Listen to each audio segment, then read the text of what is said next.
What happens when an arrogant god, born to be a king, is forced to live as a man? Welcome back to another rewatch series of comic book films here on Niche Bits. And if you're new, welcome to the channel. I'm your comic book detective, Echo, and with Avengers Doomsday fast approaching, I'm continuing my journey through every MCU chapter one bit at a time. And today we're diving into Thor 2011. In this rewatch, I'll not only explain the events of the film, but I'll break down what the Nine Realms are and why Odin sought a different path for his children. The film opens in 965 AD in the town of Tonsberg, a place familiar to MCU fans as it's the site where the Tesseract was found, and where Thor later established New Asgard after the events of Avengers Infinity War. During this time, Earth, or Midgard as the Asgardians call it, was invaded by frost giants from Jotunheim. Their king, Loki, wielded the casket of ancient winters, a weapon capable of freezing entire towns in seconds. Seeing that humanity couldn't stand a chance, Odin, the All-Father, led his armies from Asgard to stop their invasion. The battle raged across Norway until the frost giants were driven back to their homeworld. With their defeat, Odin seized both the casket and an abandoned halfling baby giant, forming a fragile piece that would define both realms for centuries. Before diving into Thor's journey, it's crucial to know and understand his identity and origins. Thor first appeared in Journey into Mystery Number 83 in 1962, created by Jack Kirby, Larry Lieber, and Stan Lee. Based on the Norse god of thunder, Marvel's Thor became a bridge between mythology and cosmic storytelling. One of the most powerful gods of Asgard and the son of Odin himself. Unlike traditional deities who draw power from faith and worship, Asgardians are divine beings sustained by their own biology, magic, and a shared cosmic energy known as the Odin Force. According to Marvel lore, the Odin Force was born from the sacrifice of Odin's brothers, Vili and Vi, during their battle against the fire demon Surtur. When they fell, their life forces merged with Odin, amplifying his strength and granting him godlike command over the fabric of reality itself. But it comes with a cost. Prolonged use of the Odin Force drains his life force, forcing him into the Odin Sleep, a deep hibernation where he restores his power. When Thor eventually ascends the throne, he inherits this same divine energy, renamed the Thor Force, symbolizing his rise from reckless prince to god king. Even Loki, through cunning and sorcery, has temporarily accessed fragments of this power, though his version, sometimes dubbed the Loki Force by fans, is unstable and rooted in illusion rather than divine will. Together, the Asgardians aren't just warriors. They are protectors of the Nine Realms, which are connected through the cosmic world tree, Yggdrasil. These include Asgard, realm of the Aesir and home to the Asgardian gods; Midgard, realm of mankind; Jotunheim, realm of the frost giants; Svartalfheim, realm of the dark elves; Vanaheim, realm of the Vanir gods and a sister race to the Asgardians; Alfheim, realm of the light elves; Nidavellir, realm of the dwarves who forged Mjolnir and Stormbreaker; Muspelheim, domain of Surtur and the fire demons; and Helheim, the realm of the dead and a prison ruled by the goddess of death Hela. The Nine Realms exist in fragile balance, one Odin has spent ages maintaining, but Thor at the start of his story is destined to disrupt. The movie begins with Thor's coronation, the moment he's set to ascend as king of Asgard. His hammer, Mjolnir, gleams with divine energy, a weapon forged in the heart of a dying star and enchanted to serve only the worthy. In the comics, Mjolnir's creation runs even deeper. Odin forged it from the heart of a cosmic storm known as the god Tempest, also called the Mother of Storms. Mjolnir already recognizes Thor as its chosen wielder, symbolizing his right to the throne. The halls echo with cheers, yet Odin, watching from his throne, sees beyond the celebration. Behind his son's confidence lies arrogance, and though proud, he knows wisdom must still be earned. During this ceremony, frost giants break into Odin's vault, attempting to reclaim the casket of ancient winters. Odin's destroyer, a sentient weapon, obliterates them. Upon learning of their attempt, Odin dismisses it as unlucky fools who wandered too far. To Thor, this break-in is more than just an insult. It's an act of war. Ignoring Odin's warnings, and with Loki's persuasion, Thor rallies his companions. Lady Sif, a skilled swordsman. Fandral the Dashing, a charming and skilled swordsman. Hogun the Grim, a serious warrior from Vanaheim. And Volstagg the Invincible, portrayed by the late Ray Stevenson. Despite Heimdall's hesitation, he opens the Bifrost, and they travel to Jotunheim to confront Loki. In the Frost Giant world, the group faces Loki, who calls them murderers, and how he doesn't want a war because he has already lost enough. He warns them to leave. But when a frost giant mocks Thor, his temper flares, igniting into a battle. During the clash, Loki discovers his skin turning blue, hinting at his frost giant lineage. The group retreats as Loki releases a giant beast, which Thor kills with a single thunderous strike.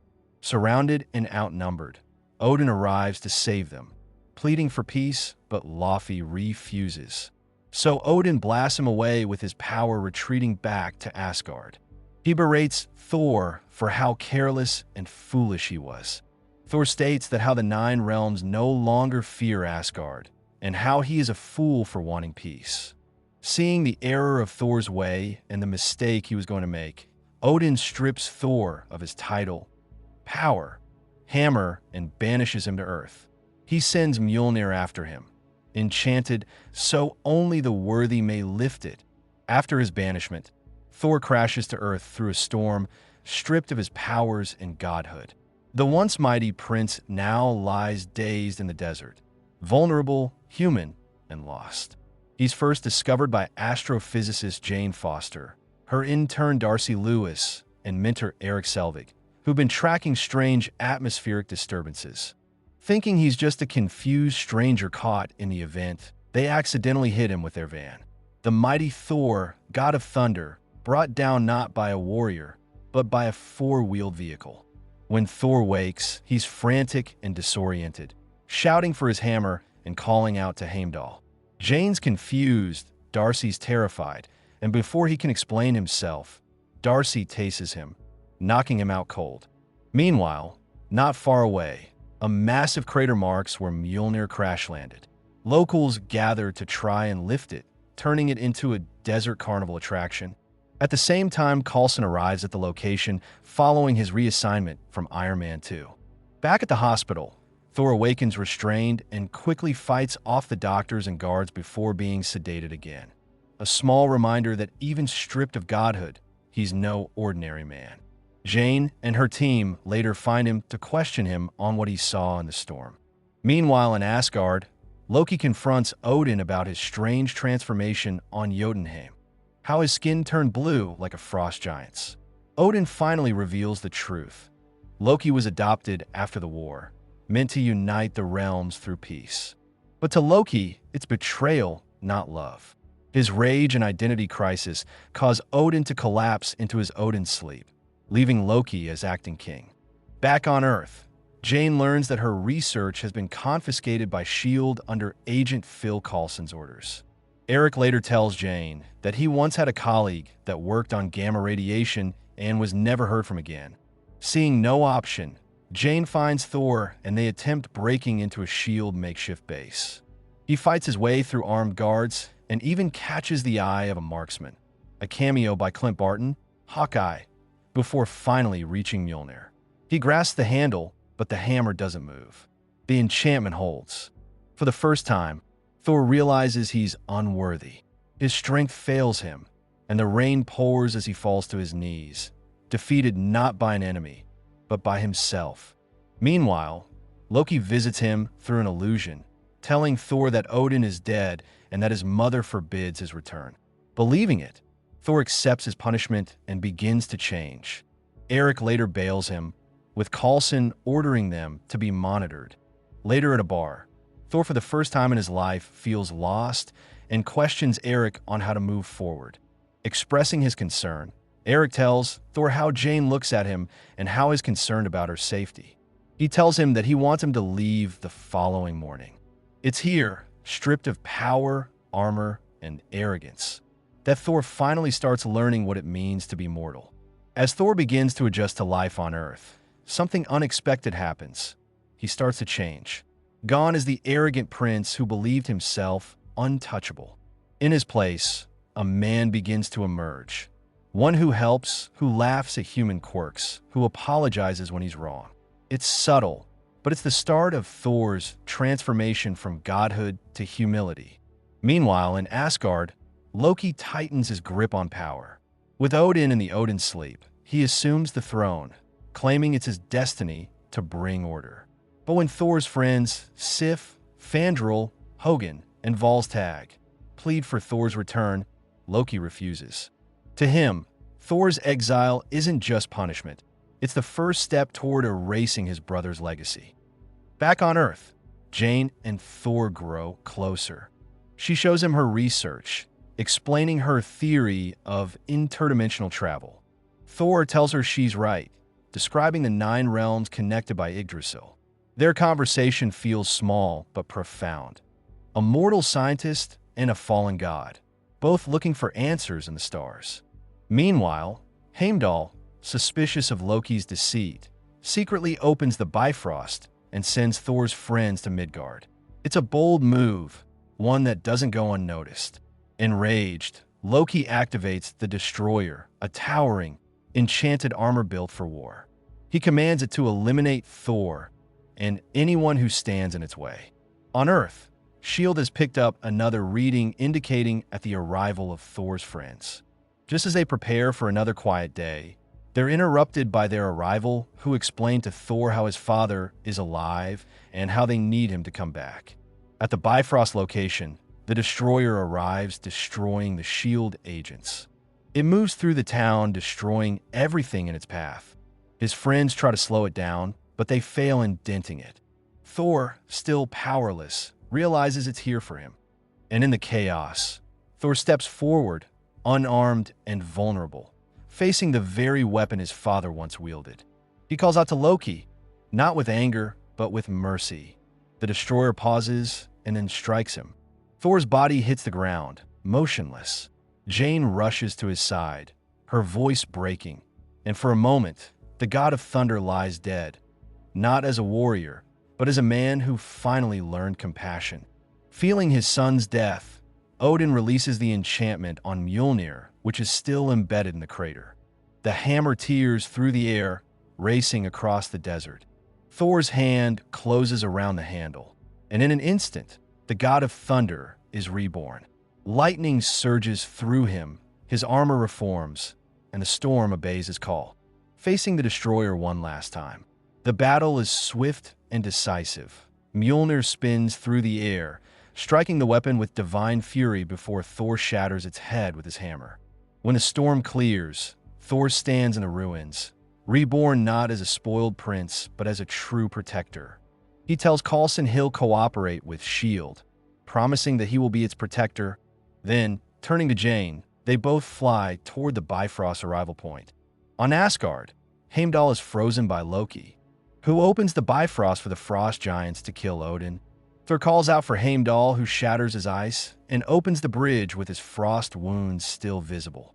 Thor tells his friends to get him to the healing room. After returning to Asgard, Thor confronts Loki, who's now consumed by his desperation to prove himself worthy of Odin's love. Loki attempts to destroy Jotunheim using the Bifrost, believing it would make him a hero in Odin's eyes. But Thor, now humbled by his time on Earth, realizes that true strength lies not in conquest, but in restraint. In a heartbreaking clash between brothers, Thor destroys the Bifrost to stop Loki's plan, knowing it could trap him away from Jane and Earth forever. Odin awakens just in time to save them both, but Loki, unable to face his father's disappointment, he lets go and falls into the void. Thor is left standing beside his father, mourning both the brother he lost and the innocence he once had. Odin tells him he's proud, not for his power, but for his wisdom. marking Thor's growth from an arrogant prince to a true protector of realms. Back on Earth, Jane continues her research to find Thor again. For the post-credit scene, Eric meets Nick Fury, who shows him the Tesseract, the first Infinity Stone to be revealed, and once he looks at it, we see Loki, who's alive and standing beside him. That's my rewatch of Thor 2011, a film that reminds us even gods must fall to learn what it means to rise again.